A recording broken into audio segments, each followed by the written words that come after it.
oh, we oh, oh, we oh, we oh.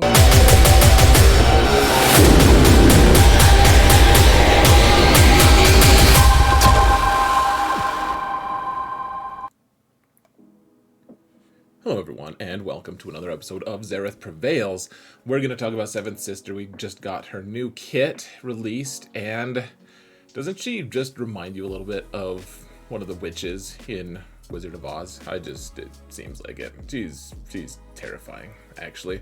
She is not, so she's the character from Rebels, and I thought when they first released her in Rebels, I thought that she was actually going to be the dark side Barriss, because we don't know what happened to her after the Clone Wars. Like, she's just dark side and lost to Anakin as expected, and that's it. But it's really interesting because she's a healer, this new character here. They've confirmed it's not Barriss, but she's Miri Allen. She's the same species, and yeah, she's very interesting looking. She's also, we're going to talk about the Mace nerf, the so-called nerf. We're going to talk about that a little bit too. I'm pretty confident Seventh Sister's not going to get nerfed because she kind of just sucks, and you can't nerf something too bad. It won't feel like a nerf if you change her kit afterward. No, I don't know if she's bad. We're going to look at her kit more closely than I've probably had the chance to. So let's do that, guys. We're going to try to keep this video short. Whoa, she's terrifying. Okay, so we're going to talk about Seventh Sister here, guys. Here she is in her little droid thingy. She's like an Iden Versio wannabe with that droid, guys. Alright, so she is dark side. Look at that. With a face like that, she'd have to be. So Empire, leader, Inquisitorious, healer, unaligned force user. Sufu, guys. So basic. There you are. Well, there you are. Alright, so she goes up and hits Plo Koon. She smacks him a good one. There we go. And she says that's a dangerous combination, guys. She and it, if you try to combine it, might get demonetized on YouTube. Just a pro tip.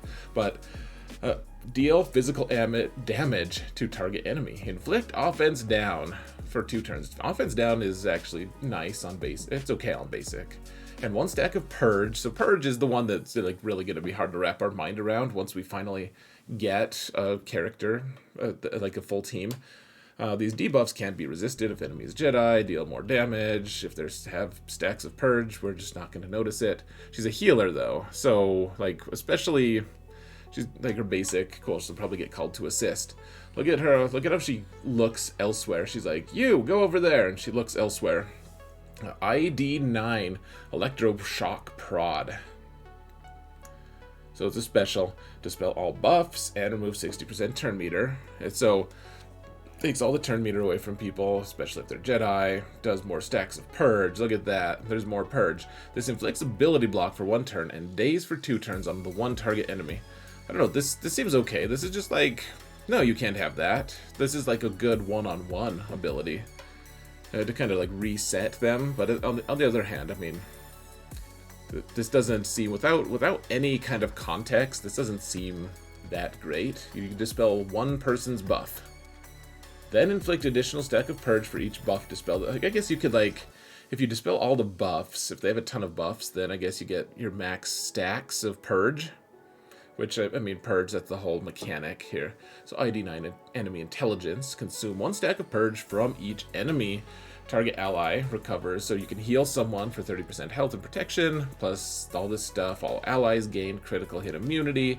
That's kind of nice. And Inquisitorious allies get Foresight, so crit hit immunity and Foresight. So first they can't hit them, then you can't crit them. That is rough. I actually don't really care that much, but all allies recover 10% health and protection, and gain evasion. So, well, let's see. So first off, yeah, they're recovering 30% health and protection, plus extra health and protection, and then they gain all this stuff. Then all allies also recover 10% health and protection and gain evasion up.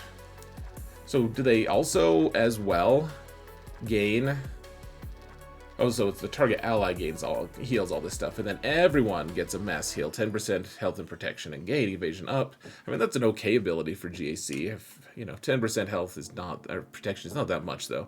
If target ally is Inquisitorious, reduce the ability's cooldown by 1. And this is cooldown 4, so you're only going to use it like once, maybe twice in a fight. Leadership, she has a territory war, Omicron, guys. She gives Empire allies evasion. Woo! Let's put like Lord Vader under her. That'll be great. He'll evade sometimes. Whenever Inquisitorious allies evade, they recover health and protection and gain advantage. That is worthless. And then she does territory war things whenever Jedi. Oh yeah, so this is against Qui-Gon Jinn. So whenever they get foresight, or I guess it could be against like Grandmaster Yoda because he gives foresight all the time. Inquisitorious allies all gain foresight as well at the end of a turn. Dispel all buffs on Jedi enemies who have foresight. You know what? That's actually decent in territory wars. I don't know which Jedi, like if you're facing a wall of Jedi Master Luke's, like is that even a thing? But if it was, it's okay. Or if you're facing a wall of Qui-Gon Jinn, okay. This is ludicrous. Seventh Sister is 10% chance to inflict stacks. Okay, so we're not going to use that one probably. I mean, unless we get a good Jedi team that is going to be used in territory wars all the time on defense. I mean, I guess it's okay to... Like, the Kenobi team doesn't really have a ton of foresight going on unless he's putting Yoda with him, in which case... I don't know. You don't see Grandmaster Yoda with Kenobi that often. Alright, she's got a unique whenever an ally that's an Inquisitor uses an ability during their turn. Seventh Sister assists. Oh, that's kind of cool. Okay, so that's actually pretty good. She's going to always assist and put that offense down. That's pretty good. Let's go look at her basic in just a minute. If Seventh Sister is in the lead slot, whenever she assists another ally, that ally recovers 5. Let's see. Is this another one that, so since she assists and then she heals them and gives them offense up while she's assisting, and this is when she's the leader, of course, their worthless leadership. While assisting, she inflicts debuffs based on the number of stacks of purge on the target enemy. So she gets put speed down, accuracy down, so healing immunity is kind of nice, but you're consuming these stacks of purge at such a crazy rate that you're not going to really be able to maintain that. Like, people are gonna have to use abilities and wipe those stacks of purge out. So healing immunity is nice in theory. It's only for one turn, and they're gonna take a turn sometimes because it's out of tempo for her. But okay, so her basic is offense down and puts 1 stack of purge on them, and then it does extra damage based on stacks of purge. Okay, she seems okay, guys. Like, I wonder where are the male Inquisitors? Not that I really care about like gender stuff. Like, I doubt that they're just singling them out. But why do we have to? They're confusing us. We have three Inquisitors, and they're all sisters. And so it's like, okay, we have the Big Bones sister. We have the not BARRISS sister, and then we have the pilot sister. Like, when are we gonna get the brothers? And it makes me question, too, how many Inquisitors are there going to be now? Because they've added... she's in Rebels. She's fine. I'm fine with them adding her, frankly. And she might end up being really good. We just don't have the context. Just like Bad Batch were awful until we got the full squad. And then still people said they were awful, and they're really good. You can see fun people using Omega all the frickin' time. And decrying her even as she's slaughtering their enemies. So, the people say that they're bad, but, Anyways, Bad Batch was kind of confusing for a long time. It's like, well, what do we do with Hunter? Like, throw him with Padme, I guess, but even that wasn't that good. So you have to wonder what, like, they're probably going to be pretty good. The stacks of purge seem like something you could really mismanage. Like, this is going to be a really skill-based faction. But okay, so bear with me for a sec though. How many Inquisitors are we gonna get? So we've got these 3. Then it would be really dumb, like the dumbest thing ever, not to get the Grand Inquisitor from Rebels. If they're giving us Rebel Inquisitors, which was a question, like, are they just going to give us Inquisitors from a couple different mediums and just ignore Rebels? The answer is no. They're going to give us 9th or 7th Sister from Rebels. Then they should give us the Grand Inquisitor, whether he's a Marquis or some kind of unlock. Like, he could be a legendary, depending on what his story arc is. I'd be fine with that.